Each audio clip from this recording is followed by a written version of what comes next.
Ang pinakamabisang tanda ng presensya ng Diyos sa ating buhay ay ang pagsisikap nating magbago.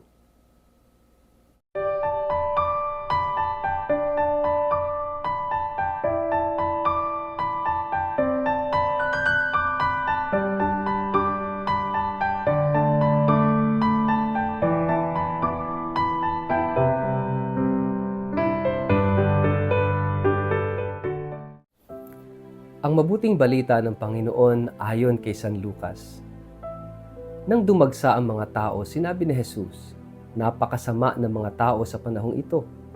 Naghahanap sila ng palatandaang mula sa langit, subalit walang palatandaang ipapakita sa kanila maliban sa nangyari kay Honas. Kung paanong si Honas ay naging isang palatandaan sa mga taga Ninive, gayon din naman, ang anak ng tao ay magiging isang palatandaan sa lahing ito. Sa araw ng paghuhukom, sasaksi ang reyna ng Sheba laban sa lahing ito sapagkat naglakbay siya mula pa sa dulo ng daigdig upang mapakinggan ang karunungan ni Solomon. Ngunit ang naririto ngayon ay higit na dakila kaysa kay Solomon. Sa araw ng paghuhukom, sasaksi ang mga taga Ninive laban sa lahing ito sapagkat nagsisi sila dahil sa pangangaral ni Honas. Pakinggan ninyo, lalong dakila kay Honas ang naririto ngayon. Ang mabuting balita ng Panginoon.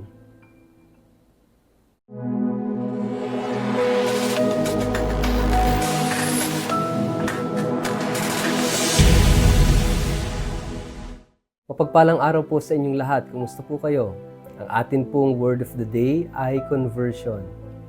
Bago po tayo magpalalim sa atin pong reflection ngayong araw na ito, kayo po ay muli kong inaanyayahan na huwag kakalimutan na mag-like, mag-follow at mag-subscribe sa ating page na Word of the Day at Father Richard Lagos. Ganun din po pakishare ang video ito sa inyong kapamilya, kamag-anak, kaibigan, mga kakilala sa social media para sama-sama tayo sa pagiging media evangelizers at online missionaries na nagpapalaganap ng salita ng Diyos sa mundo ng social media.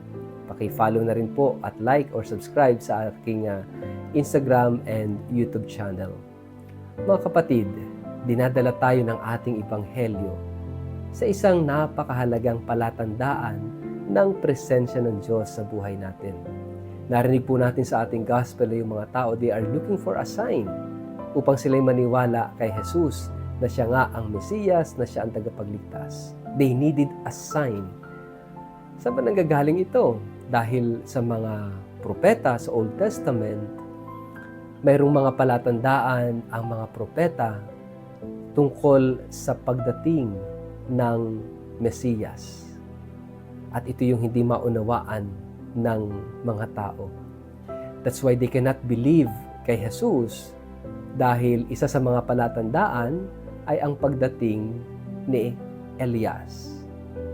Subalit, si Elias ay hindi pa dumarating.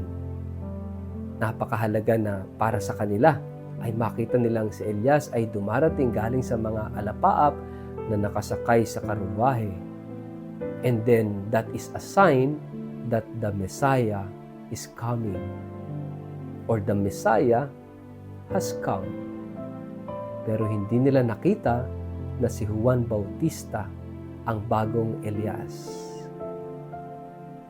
ang bagong propeta na magpapakilala at magpapahayag ng pagdating ng Mesiyas. Kaya nga sabi ng Panginoon minsan sa Ebanghelyo, tumingin man kayo ng tumingin, wala kayong makikita. Makinig man kayo ng makinig, wala kayong mauunawaan. Wala kayong maririnig. Dahil sarado ang puso. Dahil matigas ang kalooban. Kaya napakahalaga mga kapatid, sinasabi ng Panginoon Jesus dito sa ating gospel, walang ibibigay sa inyong palatandaan maliban sa palatandaan, the sign of Jonah. Ano bang nangyari kay Jonah? Alam na alam natin itong kay Propeta Honas, yung kwento na kung saan si Honas ay tinawag ng Diyos bilang maging propeta. Pero nang malaman niyang siya papupuntahin ng Diyos sa Ninive na ayaw ni Jonah, inis na inis siya sa kanila. At mas gusto niyang lipulin na lang ng Diyos ang bayan ng Ninive kaysa puntahan niya at iligtas. Nang malaman niyang doon siya gustong dalahin ng Diyos para magpahayag ng mabuting balita, abay tumakas. Ibang bapor yung sinakyan. Subalit ano nangyari? Sumama yung panahon, no? And to cut the story short, siya inihulog ng mga tripulante sa barko at siya nilulon ng malaking isda. For 3 days and 3 nights, siya nandoon sa tiyan ng isda at siya isinuka ng isda sa dalampasigan ng Ninive. Kung saan pa ayaw na ayaw niya, doon pa siya dinala, isinuka ng isda.